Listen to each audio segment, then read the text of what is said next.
इंसान में प्रतिभा नाम की एक चीज होती है। हमारे मस्तिष्क में एक ऐसी क्षमता है जो प्रकृति के लाखों वर्षों का काम सुबह से शाम तक के समय अंतराल में ही कर सकती है। अगर जरूरी कोशिश की जाए तो आप जागरूकता से ऐसा कर सकते हैं। अगर जरूरी स्थिति बनाई जाए तो उस व्यक्ति का सफल होना तय है। काम छोटा हो या बड़ा कोई फर्क नहीं पड़ता। मनुष्य अपने हर काम में सफल होना चाहता है।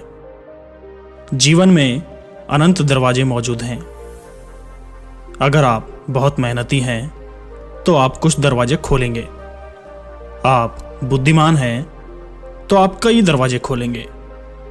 पर अगर आप वाकई जीवंत हैं तो दरवाजे खुद ब खुद खुलेंगे। सफल होना लोगों के लिए इतना जटिल हो गया है कि वो सफलता क्यों चाहते हैं ये आमतौर पर वे बिल्कुल ही भूल जाते हैं और वे सफलता के सिद्धांत बुनना शुरू कर देते हैं। हर तरह के सिद्धांत, जैसे सफलता क्या है। लगता है आप अपने जीवन में कुछ ज्यादा ही गंभीर हो गए हैं। इसलिए मैं आपको एक रोचक कथा सुनाता हूं। भारत में एक आदमी था, रामचरण। उनका बेटा अमेरिका गया। रामचरण का बेटा एक सॉफ्टवेयर इंजीनियर था। वो टेक्सास गया और वहां काम करने लगा। फिर उसे एक अमेरिकी महिला से प्यार हो गया। वो परेशान हो गया क्योंकि भारत में ऐसा प्रेम अपराध है। वो परेशान हो गया। फिर उसने अपनी मां को बताया। फिर मां ने पिता को बताया और पिता फट पड़े।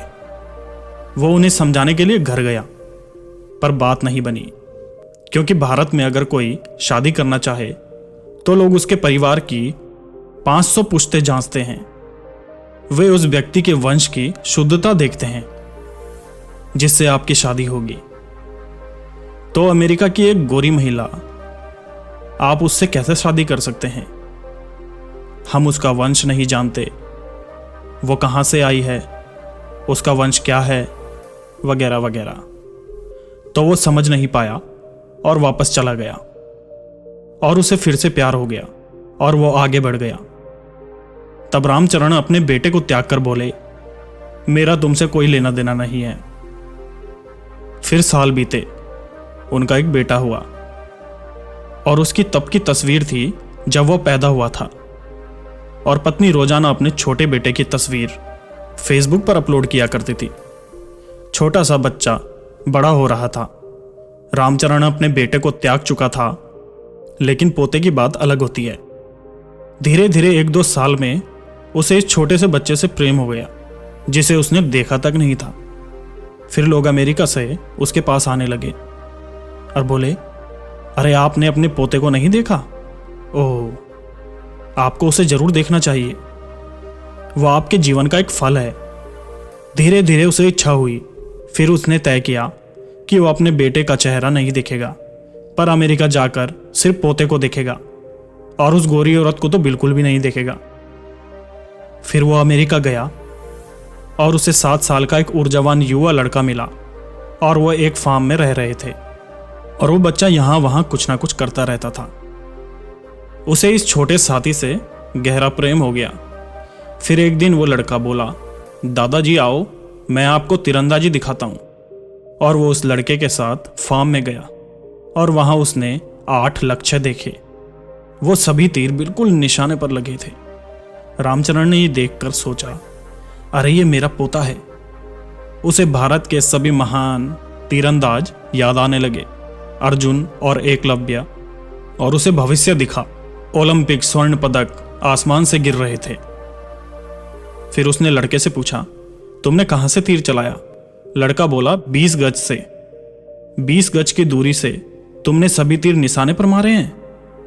तुमने ये कैसे किया? फिर लड़का बोला, दादाजी मैं तीर पहले मारता हूं और फिर जाकर निशान बना देता हूं।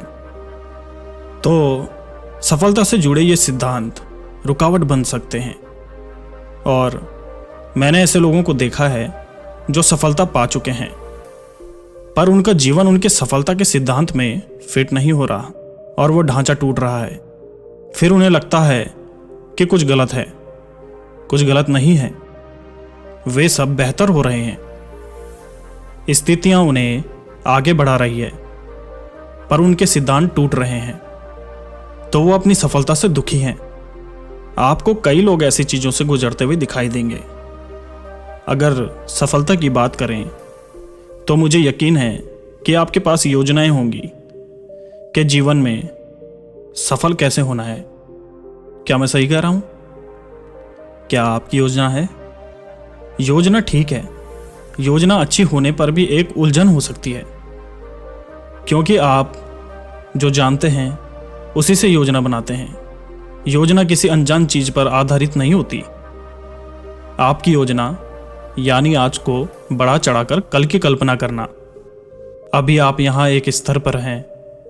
आपकी योजना ये होती है कि ये इतने वर्षों में 10 गुना होना चाहिए, या 100 गुना होना चाहिए, या लाख गुना हो जाए। पर योजना यानी आज की स्थिति को बढ़ा चढ़ाकर की गई कल्पना। शायद इसके पीछे कोई तर्क हो, शायद आप उससे जुड़ी चीजें समझते हो, पर मूल रूप से आप आज की ही बढ़ा चढ़ाकर कल्पना करते हैं। यानी कई मायनों में वो सभी संभावनाएं खत्म हो जाती है जो अभी आपके अनुभव में नहीं है। क्या आपने पेंसिल्वेनिया की बाढ़ के बारे में सुना है? पेंसिल्वेनिया में बाढ़ आई थी और एक शहर में पानी इतना ऊपर उठा कि घर डूबने लगे। तो 2 छोटे लड़के अपने घर की छत पर चढ़कर बैठे थे। फिर उन्होंने अपने घर के सामने एक टोपी को ऊपर नीचे होते देखा।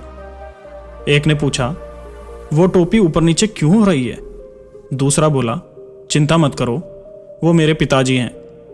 कल उनका मेरी माँ से झगड़ा हुआ था और उन्होंने प्रण लिया था, नरक या ऊंचा पानी, मैं मैदान की घास जरूर काटूंगा। तो योजनाएं परेशानी बन सकती है। योजना बनाना अच्छा है, पर ज्यादा जरूरी यह है कि ये एक उद्देश्य हो। अगर उद्देश्य है तो योजनाएं बनती जाएंगी, योजनाएं फेल होंगी और फिर नई योजनाएं बनेगी। जो होना है होगा। आप एक उद्देश्य पर टिके रहें तो बाकी चीजें उस उद्देश्य की मदद करेंगी। पर अगर आप किसी योजना पर टिके रहेंगे तो वो योजना खुद एक रुकावट बन सकती है। योजना संभावना भी बन सकती है। योजना बनाकर रखना ठीक है, लेकिन आपको योजना को थोड़ी दूरी पर थाम के रखना चाहिए। आपको योजना से अपनी पहचान नहीं जोड़नी चाहिए। सफलता की प्रक्रिया देखिए, मूल रूप से सफलता की चाह हर इंसान में होती है। आप उसमें थोड़ी आग डालकर उसे अपना जुनून बना सकते हैं, लेकिन अगर ये आपके अंदर की एक जरूरत बन जाती है कि आपको सफल होना ही है वरना आपको बहुत दुख होगा, तो फिर आप दिक्कत में पड़ सकते हैं। एक गंभीर दिक्कत। हमारा जुनून जहर बन सकता है।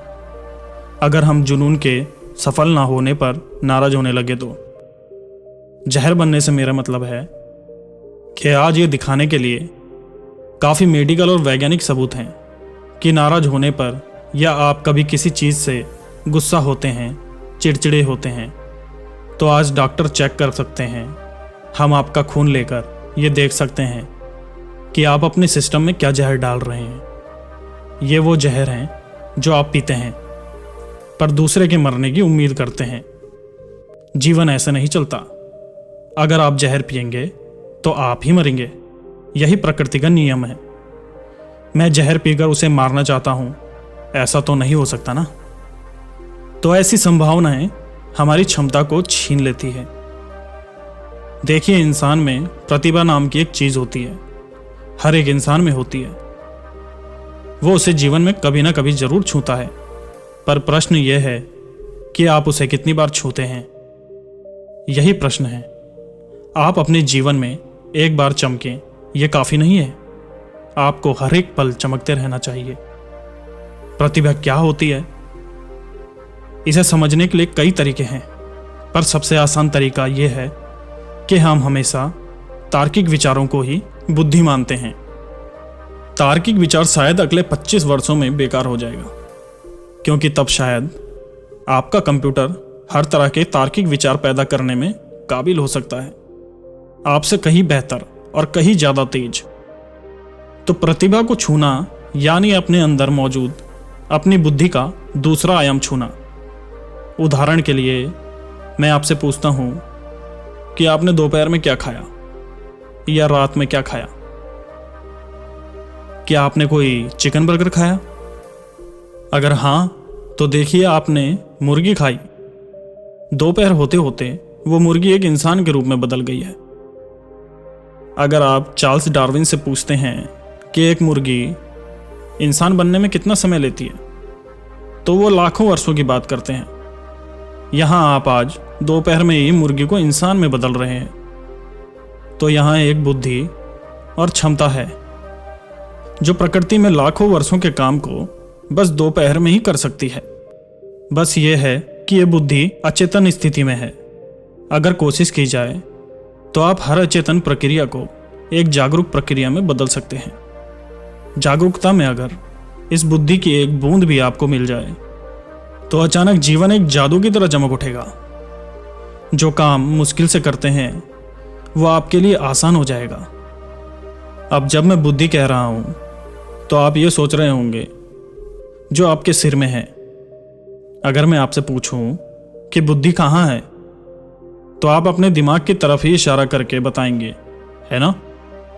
आप अपने पेट, अपने हाथ, अपने पैर या शरीर के किसी अंग की तरफ इशारा करके नहीं कहेंगे कि यह बुद्धि है। आप हमेशा अपने दिमाग को छूकर ही कहेंगे कि बुद्धि यहाँ है। पर आपके शरीर की एक कोशिका आपके दिमाग से कहीं ज़्यादा काम कर रही है। डीएनए का एक अणु 1 मिनट में इतने लाखों काम कर रहा है कि आप कभी समझ ही नहीं सकते। तो योग में या योग विज्ञान में हम कभी भी किसी चीज को मन नहीं मानते। मन जैसी कोई चीज ही नहीं होती। एक भौतिक शरीर है और एक मानसिक शरीर है। शरीर से सोचना सीखना होगा। यह एक छोटी सी वीडियो है, इसमें यह बात नहीं समा सकती, पर यह बताना जरूरी है। कई चीजें हैं जो कई लोग एक ही समय में करते हैं। सिर्फ दिमाग से ही नहीं, शरीर से भी सोचा जा सकता है। आप शरीर से सोचना सीख लें तो कभी सरदर्द नहीं होगा। यह इसकी सबसे अच्छी बात है। इतनी जिम्मेदारियां हैं और कई चीजें एक साथ चल रही है, तो क्या तनाव नहीं होगा? बिल्कुल नहीं होगा, क्योंकि आप अपने एक गहरे आयाम का इस्तेमाल कर रहे हैं और यह सभी कर सकते हैं। यह आयाम सभी में है। शायद आपके तर्क का स्तर किसी दूसरे से कम हो। सभी की तार्किकता अलग अलग होती है, पर हर इंसान, अगर आप एक फल खाते हैं तो उसे पचा सकते हैं। यानी आप में बुद्धि का एक और आयाम है।